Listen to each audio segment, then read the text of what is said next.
The first problem is how to start. You see, I'll start with all the known principles. But the principles that are all known are inconsistent with each other. So something has to be removed.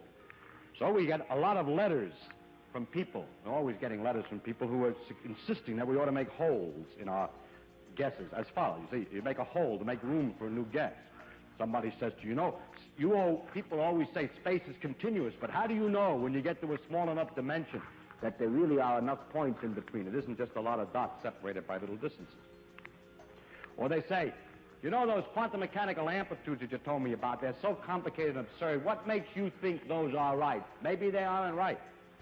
I get a lot of letters with such content, but I must say that such remarks are perfectly obvious and are perfectly clear to anybody who's working on this problem, and it doesn't do any good to point this out. The problem is not what might be wrong, but what might be substituted precisely in place of it. If you say anything precise, for example, in the case of a continuous space, suppose the precise proposition is that space really consists of a series of dots only, and the space between them doesn't mean anything, and the dots are in a cubic array. Then we can prove that immediately is wrong. That doesn't work. You see, the problem is not to change or to say something might be wrong, but to replace it by something, and that is not so easy. As soon as any real, definite idea is substituted, it becomes almost immediately apparent that it doesn't work.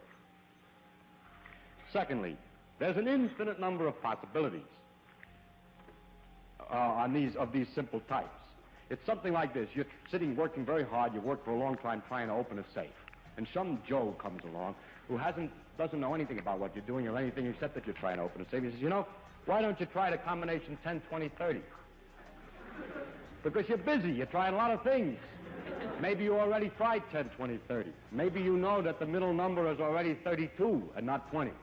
Maybe you know that, as a matter of fact, this is a 5-digit combination. I read them to make sure that I haven't already thought of that. But it takes too long to answer them because they usually in the class try 10, 20, 30.